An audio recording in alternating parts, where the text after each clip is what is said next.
Salut à tous, aujourd'hui on se retrouve pour une nouvelle séance traction. Je vous le dis tout de suite, cette séance traction elle était très rapide, expéditive. J'ai plutôt aimé, mais c'était rapide, hein, comme dans l'épisode précédent, je vous ai raconté un petit peu ce qu'était l'adhérence dans un programme.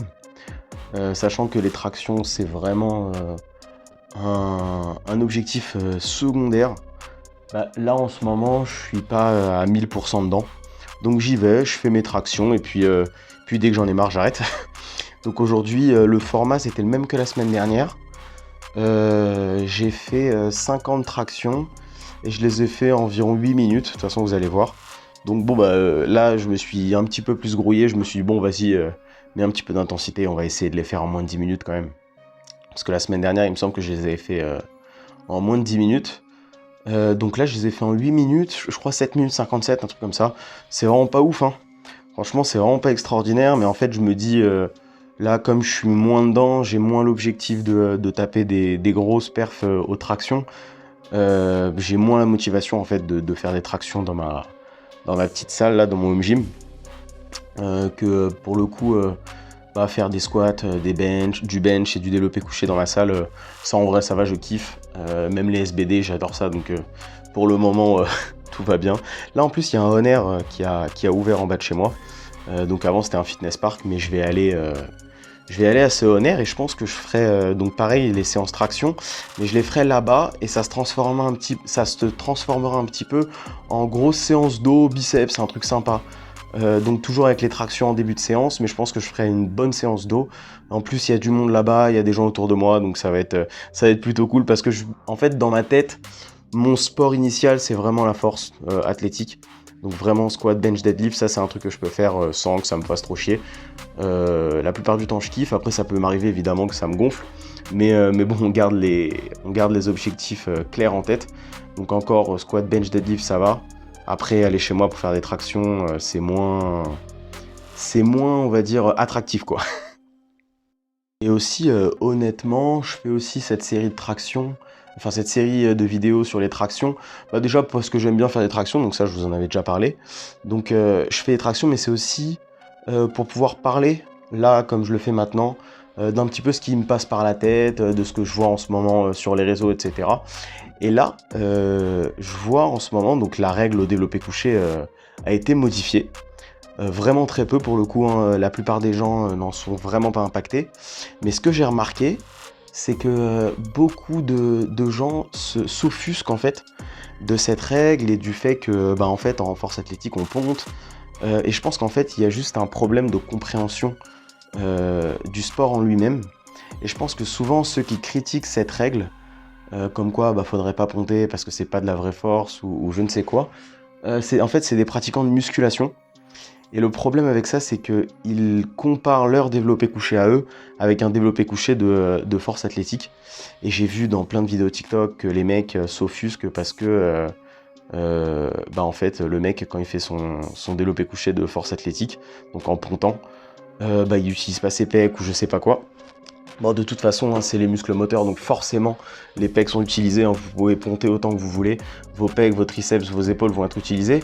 Mais oui, effectivement, à moindre mesure, parce que l'objectif premier, c'est de développer le mouvement et notre force sur le mouvement. Donc en fait, on s'en fiche un peu euh, de n'importe quel autre, de n'importe quel autre objectif. En fait, le développé couché en force athlétique, c'est vraiment celui qui va réussir à pousser le plus lourd. Et dans la tête des forceux, et je m'inclus dedans, notre seul objectif c'est ça. Et du coup, il y a une incompréhension des gens qui commentent en mode ouais, mais c'est de la merde parce que c'est pas un vrai développé couché et tout. En fait, c'est une vraie incompréhension. On comprend pas pourquoi ça vous offusque autant. Après, je dis pas vous derrière votre ordi à m'écouter et vous dites ouais mais c'est vraiment de la merde machin. Non non.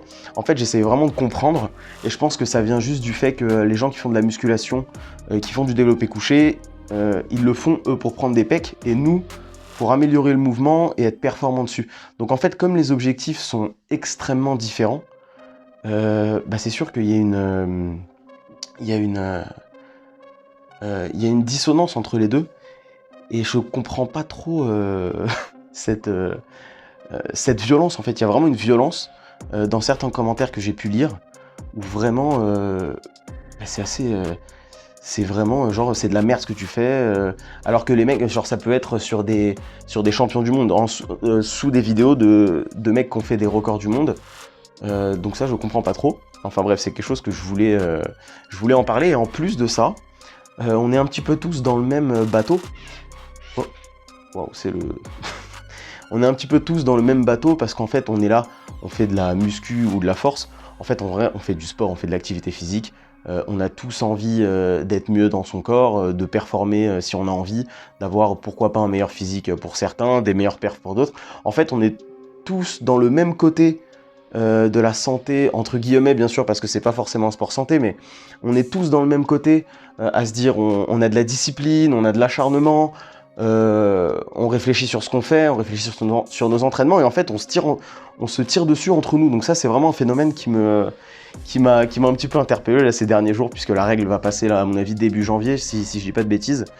Donc voilà, je voulais juste intervenir vite fait sur ça, que entre nous en fait on se tire dessus, on se tire dans les pattes, alors que je vais pas dire qu'il faut tirer sur les autres, mais alors que par exemple on pourrait très bien emmerder des gens qui font pas du tout de sport.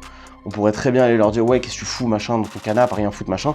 Non, nous ce qu'on aime bien, c'est se tirer dans les pattes et dire ouais, lui son développé couché c'est de la merde, ou à elle c'est de la merde son développé couché parce qu'elle ponte de malade et tout. En fait, qu'est-ce qu'on en a à foutre?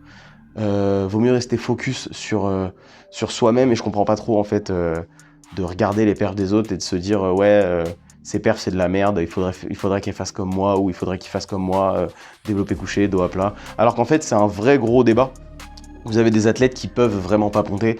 Le pontage, ça va beaucoup dépendre de la longueur du buste en fait de l'athlète et de sa souplesse, de la souplesse de sa colonne vertébrale, pardon. Donc en fait, plus l'athlète va avoir un long buste et va être fin, plus ça va être facile pour lui de ponter. C'est pour ça que les femmes, c'est plus facile pour elles de ponter, elles sont plus fines en haut, et en fait elles sont aussi moins lourdes.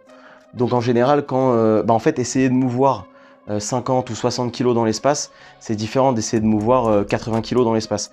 Donc forcément, les gros athlètes peuvent pas ponter autant que les petits athlètes, ou les athlètes très fins en tout cas. Et aussi, du coup, il y a ce truc de plus vous êtes fin, plus vous avez une cage thoracique fine, peu épaisse, et vous n'êtes pas très large, ça va être plus facile de ponter. Là, je pense instinctivement à Pana. Pour le coup, c'est un athlète très léger. Donc on pourrait se dire il peut se mouvoir très facilement dans l'espace, mais en fait, pour l'avoir vu en vrai, franchement, il a un dos et une cage thoracique, c'est énorme. Sans vouloir lui sucer la bite, franchement, il a vraiment un dos très très épais, très large, une cage thoracique super large. En fait, on comprend vite que lui, pour le coup, essayer de cambrer ça va être beaucoup plus compliqué que pour moi, par exemple. Et vraiment, cette différence, elle va être flagrante quand on va commencer à comprendre le pourquoi du comment. Certains peuvent ponter, d'autres non. Et ça, c'est assez intuitif, il faudrait juste le tester sur chaque personne, quoi. Mais on s'éloigne un petit peu du sujet. Pour revenir à la nouvelle règle du développé couché, alors là, il me semble que c'est la pointe du coude au même niveau que l'épaule, que l'articulation de l'épaule. Honnêtement, je trouve que la règle est vraiment gentille. Je pensais que ça allait être beaucoup plus méchant comme règle. Je pensais vraiment que la pointe du coude devait être sous l'épaule. Je me suis dit, bon là, il y aura une grosse difficulté. Ça va être comme le squat, ça va galérer, mais va falloir travailler. Et en fait, au fond, je m'en fous complètement du changement de règle, parce que même s'ils demandent des règles super compliquées, super difficiles, ça va être à chaque athlète de trouver des stratégies pour être aux normes demandées, hein, pour être aux règles. Mais du coup, ça va demander à tous les athlètes de faire la même chose. Et honnêtement, je m'en fiche complètement des règles imposées par le sport. Il suffit juste de les respecter et de faire les règles en fait.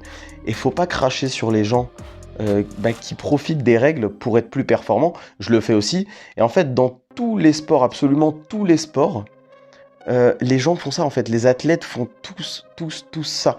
Et c'est plus flagrant sur un développé couché ou un squat ou un deadlift en force athlétique, parce que souvent ceux qui donnent leur opinion sont juste des gens qui font de la musculation. Donc je minimise pas, parce qu'ils font de la musculation. En vrai, le sport, c'est pas la musculation, c'est le bodybuilding. En fait, ils devraient complètement en avoir rien à foutre de à quoi ressemblent les performances d'un mec qui fait de la force athlétique comparé à leur développé couché ou leur squat ou leur soulevé de terre, puisque c'est pas le même sport, c'est pas la même utilité. Nous, quand on fait un SBD, on voit pas ça comme de la musculation, on voit vraiment ça comme de la force athlétique. Donc je vois pas l'intérêt de critiquer le positionnement d'un mec en faisant un mec qui fait du développé couché ou une meuf qui fait du développé couché en pontant énormément.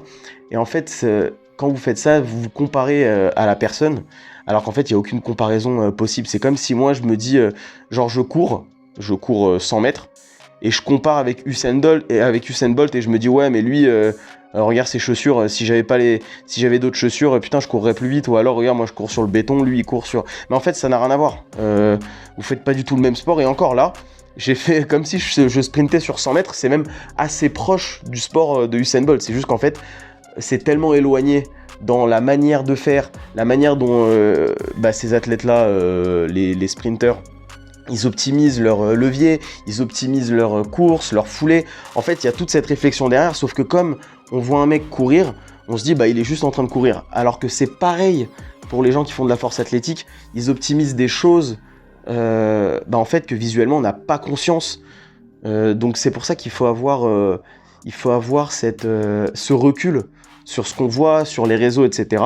Et pas se laisser engrainer par plein de commentaires négatifs où les mecs ils dénigrent un squat low bar parce que c'est moins beau qu'un squat high bar. En fait, ça veut rien dire du tout, quoi. C'est ouais. En plus, là, je donne vraiment le pire exemple parce que c'est juger une performance sur l'esthétique de la performance, ça n'a aucun sens. Les strongman, c'est pas très beau visuellement ce qu'ils font, pourtant on peut trouver plein d'adjectifs de beauté dans ce qu'ils font, dans le sens où c'est super fort, c'est très impressionnant. Donc voilà, en tout cas, merci beaucoup d'avoir regardé la vidéo et abonnez-vous à la